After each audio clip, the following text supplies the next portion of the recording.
रहमतुल्लाहि व बरकातुहू। I hope you guys are doing well. और आज मैं लेकर आई हूँ केमिस्ट्री का प्रैक्टिकल जर्नल, और इसमें तमाम रीडिंग्स भी मौजूद हैं। इसके अलावा कोई इंपॉर्टेंट बात हुई तो वो भी मैं आपके साथ ज़रूर शेयर करूँगी। ठीक है, फ़र्स्ट ऑफ़ ऑल आपने अपने कवर को मेंटेन करना है, और सबसे ब्रॉड वे में आपने सब्जेक्ट का नेम लिखना है। अगर केमिस्ट्री है तो केमिस्ट्री, बाकी फ़िज़िक्स वगैरह, ताकि वो बाकी सब्जेक्ट से मुनफ़रिद लगे। और सबसे टॉप पे आपने अपनी टीचर का नाम लिखना है, ये ज़रूरी होता है। इसके अलावा बाकी आप जो हैं अपना नाम, अपनी आईडी, क्लास, इसके अलावा कॉलेज का नाम लिख सकते हैं। ऑलराइट, अब बढ़ते हैं आगे इंडेक्स की तरफ। हाँ, तो देखिए आप ये वाला पेज भी मेंटेन कर दीजिएगा, क्योंकि सर्टिफाइड होता है इसका अगला पेज, तो यहाँ जो है रिक्वायरमेंट्स फिल करनी ही ज़रूरी होती हैं। इसके अलावा सर्टिफिकेट आपने फ़िल नहीं करना, वो आपकी टीचर ने खुद फिल करना है। इसके अलावा आप देख लें इंडेक्स, इंडेक्स में प्रैक्टिकल नंबर आप यहाँ मेंशन करेंगे, पहला प्रैक्टिकल कहाँ से कहाँ तक था। इसके अलावा पेज नंबर मेंशन करना इतना ज़रूरी नहीं है, अगर हाँ मैंडेटरी है, अगर आपके टीचर ने कहा है तो आप ज़रूर मेंशन कर दीजिएगा। इसके अलावा प्रैक्टिकल जो ऑब्जेक्ट होगा वो आपने एक्सपेरिमेंट में लिख देना है, ठीक है। और अगर असाइनमेंट वगैरह भी मिस देती हैं तो फिर आप वो भी साथ साथ लिखते जाएं, लेकिन आपने उसको मेंशन करना अलग से। एक्सपेरिमेंट के साथ 11 मत लिख दीजिएगा।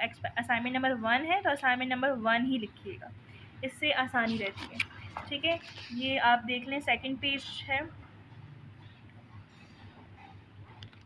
ऑलराइट, तो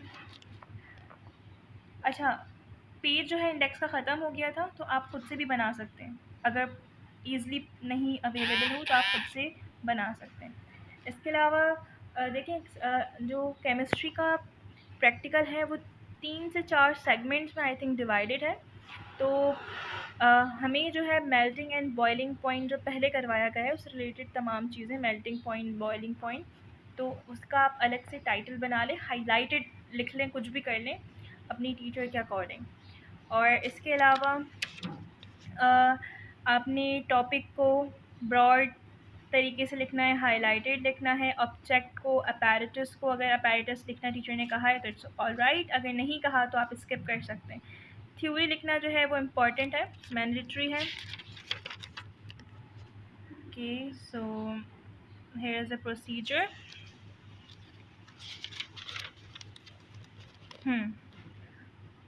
ओके, तो ये है रीडिंग। अगर आपके पास रीडिंग्स ऑलरेडी मौजूद हैं, आपने परफॉर्म किया है, तो अपनी वाली लिखिएगा। अगर नहीं तो फिर आप ये वाली लिख सकते हैं, ये बिल्कुल 100% करेक्ट है, ठीक है। क्योंकि ये 3 मरतबा इनको परफॉर्म किया गया था, इसलिए यहाँ पर कॉन्कॉर्डेंट रीडिंग के साथ जो है वो 3 मरतबा की रीडिंग मौजूद है। यहाँ पर रिज़ल्ट लिखना है आपने। राइट, अभी मैंने कहा था ना कि melting and boiling point start किया, तो मेल्टिंग पॉइंट अभी आपने पीछे देखा, अब यहाँ पर बॉइलिंग पॉइंट है। सेम उसी तरह ऑब्जेक्ट लिखना है, अपैरेटस लिखना है, थ्योरी लिखनी है। कोई डेफिनेशन हो तो उसको आप इस तरह डिफरेंट पेन से सेंटर में लिख सकते हैं। Okay, so here is the procedure again, and ये रहा रिज़ल्ट, और ये इसकी रीडिंग्स हैं। अच्छा, रीडिंग्स जो है वो आप ब्लैंक पेज पे लिखिएगा, पेन पेज पे मत लिखिएगा। अच्छा, आप देख सकते हैं डेट मैंने मेंशन नहीं किए, क्योंकि डेट जो है टीचर ने मना कर दिया था। ये हमें ना जो छुट्टियां मिली थी तो उसमें हमने किया था, तो मिस ने कहा था कि अभी आप डेट मत लिखिएगा, उसके बाद मैं ख़ुद डेट लिखवा दूँगी। तो आपने देखा होगा वहाँ पर इंडेक्स में मैंने डेट मेंशन कर दी हैं तमाम। उसके बाद एलिमेंट डिटेक्शन। ओके, सो इसकी थ्योरी और इसका ऑब्जेक्ट, और यहाँ पर इक्वेशंस मौजूद हैं, इक्वेशंस को भी हाईलाइटेड लिखनी है। और यहाँ पे ये पूरी की पूरी थ्योरी मौजूद है उसके नीचे।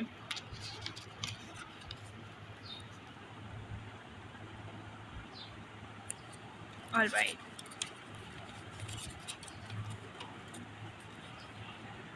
Experiment number 3, element detection. अच्छा, एलिमेंट डिटेक्शन जो है अभी पीछे मैंने आपको दिखाया था, इसे भी आप उसी तरह जैसे मैंने मेल्टिंग एंड बॉइलिंग पॉइंट का एक पेज अटैच किया था, आपने अटैच कर देना, क्योंकि ये एक डिफरेंट टॉपिक है, मेल्टिंग एंड बॉइलिंग पॉइंट से अलग हट कर है। ओके, सो यहाँ पर हमने एलिमेंट डिटेक्ट करने थे कि इसमें कौन सा एलिमेंट मौजूद है। उसके लिए ये तमाम प्रोसीजर फॉलो किया था हमने, हर दफ़ा डिफरेंट एलिमेंट हमने डिटेक्ट किया था। The given compound contains nitrogen, पहले हमें नाइट्रोजन मिला। देन एक्सपेरिमेंट नंबर 4 में हमने सल्फ़र को डिटेक्ट किया था।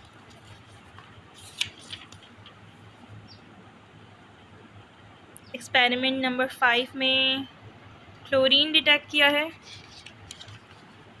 एक्सपेरिमेंट नंबर 6 में अच्छा, ये जो आप पेन पेज में देख रहे हैं चार्ट के तौर पर, इसे आप ब्लैंक पेज पे भी बना सकते हैं और सिर्फ जो रिज़ल्ट है वो पेन पेज पे लिख सकते हैं।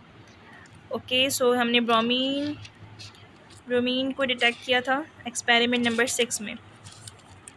7 में आयोडीन।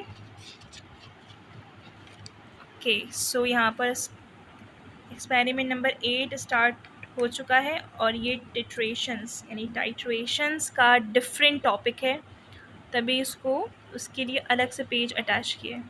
इसकी ऑब्जर्वेशन वगैरह भी मैं दिखाती हूँ फिनोल्फ्थलीन टाइट्रेशन की, जिसमें हमने फिनोल्फ्थलीन को इस्तेमाल किया था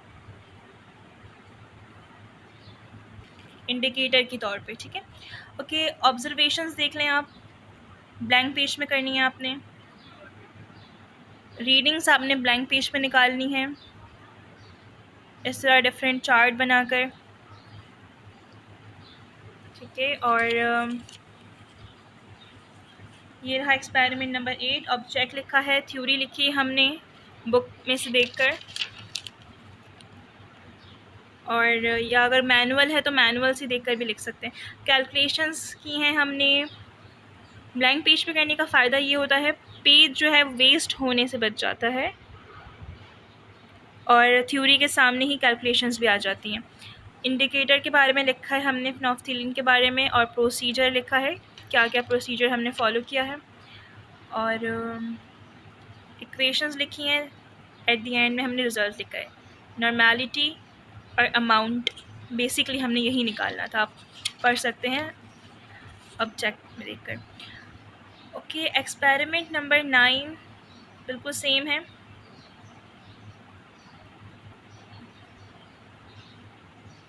सेम इंडिकेटर है, इसलिए इसमें हमने ऑब्जेक्ट, इक्वेशन, रिजल्ट लिखा है, प्रोसीजर और थ्योरी नहीं लिखी क्योंकि वो हम पहले लिख चुके थे।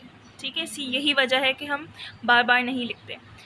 ऑब्जर्वेशन ऑब्वियसली बात है डिफरेंट होगी, वॉल्यूम और यहाँ पर कैलकुलेशंस मौजूद हैं।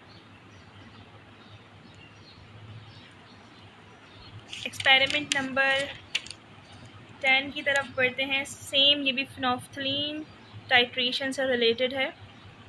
Object, equation, result, observation, volume, calculation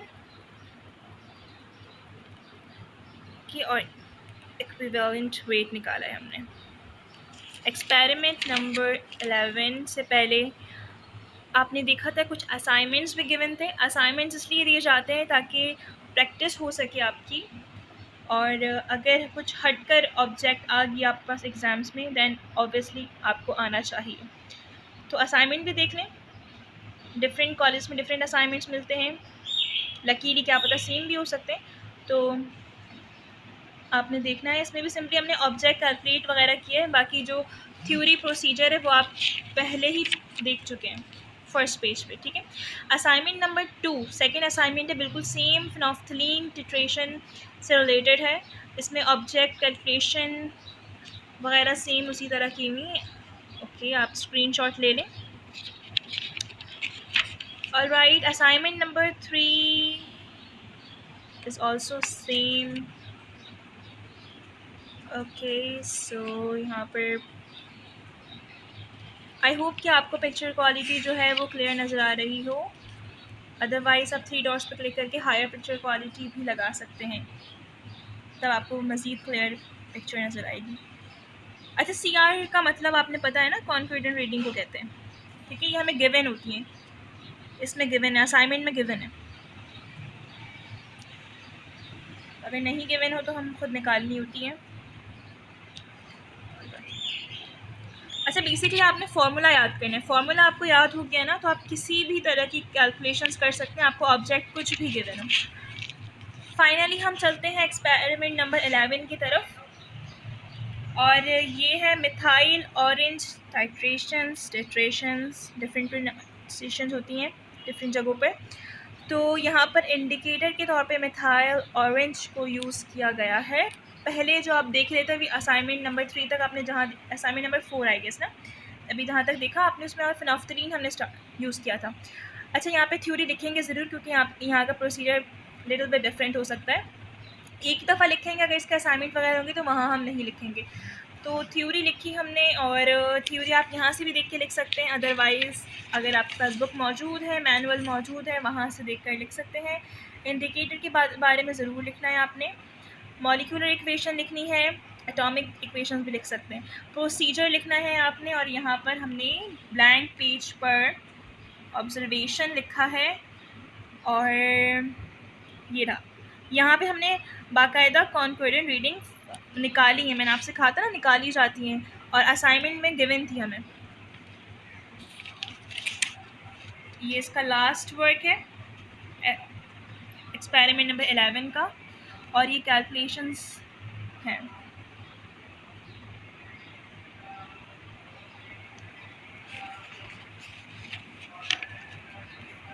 okay, assignment number 5 जो कि मिथाइल ऑरेंज से रिलेटेड है, यहाँ पे हमें कॉन्फिडेंट रीडिंग गिवन की गई है। इक्वेशंस लिखी है हमने, आयनिक इक्वेशन भी लिखी है, मॉलिक्यूलर इक्वेशंस दोनों लिखी हैं हमने। आयनिक मतलब जो साइंस का एक्सचेंज होता है, मॉलिक्यूलर आपको पता ही होगा, मॉलिक्यूल्स का टूटना बनना, ये सब मॉलिक्यूलर इक्वेशंस कहलाती हैं।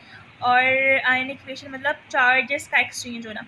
रिजल्ट हमने लिखा है, और यहाँ पे सेम हमने ऑब्जर्वेशन लिखी है, कैलकुलेशन की है, जैसे कि आप अभी पीछे देख चुके थे। हमने अभी जो एक्सपेरिमेंट नंबर 11 में किया था, वही हमने यहाँ पर असाइनमेंट में किया है। ओके, एक ही असाइनमेंट था। और फिर एक्सपेरिमेंट नंबर 12 आप देख सकते हैं, ये भी मिथाइल ऑरेंज से रिलेटेड है। यहाँ पर भी इंडिकेटर जो है मिथाइल ऑरेंज यूज़ किया गया है, ठीक है। और यहाँ पर ऑब्जर्वेशन आप देख सकते हैं, ये आपने आई थिंक परफॉर्म की होगी सारी ना, जो हम ब्यूरेट में 10 मिलीलीटर एसिड लेना होता है, इंडिकेटर के तौर पर मिथाइल ऑरेंज, और हमें कलर चेंज कर देते हैं, येलो से पिंक हो गया।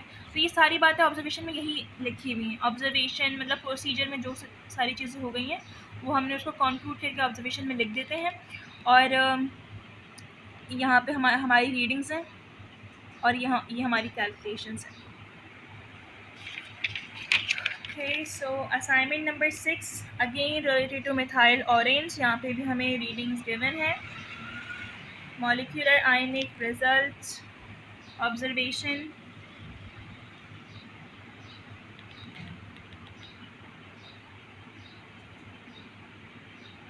ठीक है। Assignment number 7 related to methyl orange. अगर ये इंक्लूड नहीं है तो आप स्किप कर सकते हैं। यहाँ पर थ्योरी लिख ली है मैंने, आप स्किप कर सकते हैं, या फिर चाहे तो लिख लें, क्योंकि हो सकता है इसमें 2-3 स्टेप्स जो हैं वो डिफरेंट हो, पढ़ लीजिएगा, ठीक है। कैलकुलेशंस हैं सेम, इसमें भी असाइनमेंट नंबर 6 की तरह yellow to pink colour change हुआ है। कैलकुलेशंस हैं, ओके। सो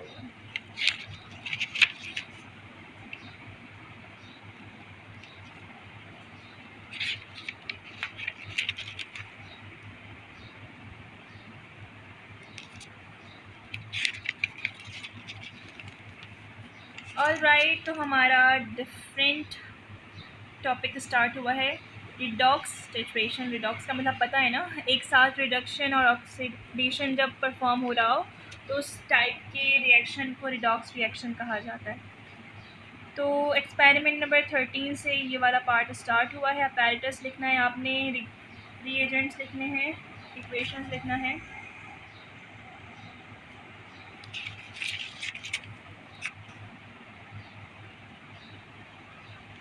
देख लें आप, यहाँ पे रिडक्शन भी परफॉर्म हुआ, ऑक्सीडेशन भी परफॉर्म हुआ, देन आपने दोनों दोनों को माइनस कर दिया, नेट रेवेन्यू निकाल ली उनकी, ठीक है। और थ्योरी ऑक्सीडेशन वगैरह सबको हमें एक्सप्लेन करना होता है। रिडक्शन भी ये तो बहुत छोटी छोटी डेफिनेशन है, मैट्रिक क्लास में हम करते हुए आ रहे हैं, तो ये आपने इतना मेमोराइज करने की ज़रूरत नहीं होगी, आपको पहले से याद ही होंगी। ऑक्सीडाइजिंग एजेंट, रिड्यूसिंग एजेंट, ये सिर्फ थ्योरी के तौर पे हमें बताया हुआ है कि हर चीज़ क्या होती है। ऑब्जर्वेशंस देख लें, यहाँ पे भी हमने रीडिंग को, कॉन्कॉर्डेंट रीडिंग को कैलकुलेट किया है, 7.3 cm3। प्रोसीजर, इंडिकेटर, इंडिकेटर देखें हमने कौन सा इस्तेमाल किया है। No external indicator is use because KMnO4 behave as self indicator. अच्छा, यहाँ पे जो KMnO4 है, यहाँ देख सकते हैं हमने ब्यूरेट में KMnO4 लिया था, ओके। सो KMnO4 जो सेल्फ इंडिकेटर, वो अपना कलर खुद चेंज कर लेता है, तो हमें बाहर से कोई इंडिकेटर डालने की ज़रूरत नहीं पड़ेगी। जैसे हमने पहले मिथाइल ऑरेंज वगैरह को निकाला था, ये पता करने के लिए कि वो किस तरह बिहेव कर रहा है, बट यहाँ ज़रूरत ही नहीं कि वो खुद ही अपना कलर चेंज कर लेगा, लिहाज से इसको KMnO4 को सेल्फ इंडिकेटर के तौर पर इस्तेमाल किया जाता है, यानी कहा जाता है। कैलकुलेशन देखिए आपने, और अमाउंट वगैरह देख लें किस तरह कैलकुलेट किया है हमने, ये प्रॉपर कैलकुलेशंस मौजूद हैं फॉर्मूला के साथ। Assignment number 8 related to redox reaction.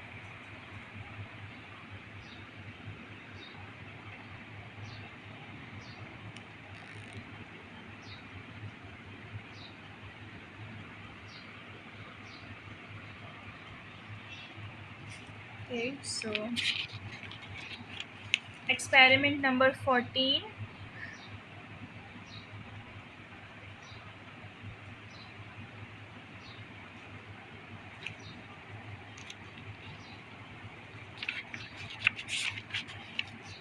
इसकी भी थ्योरी है,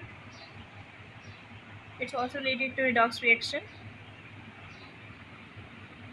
और इसकी भी कॉन्फिडेंट रीडिंग हमने निकाली है। इसमें भी KMnO4, तो ऑब्वियस सी बात है यहाँ पर भी जो है बाहर से कोई हमने इंडिकेटर यूज़ करने की ज़रूरत नहीं पड़ेगी। और आप देख सकते कलर चेंज हुआ है, यहाँ पे colourless to light pink, colourless था सोल्यूशन, फिर बाद में लाइट पिंक हो गया।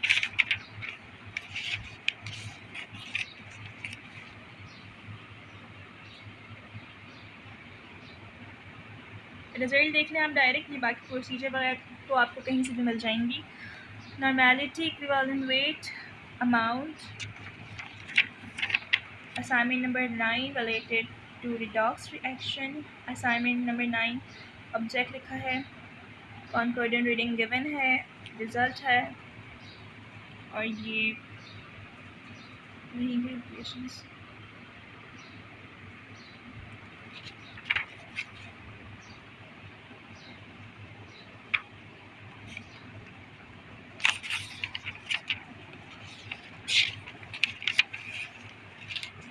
Finish.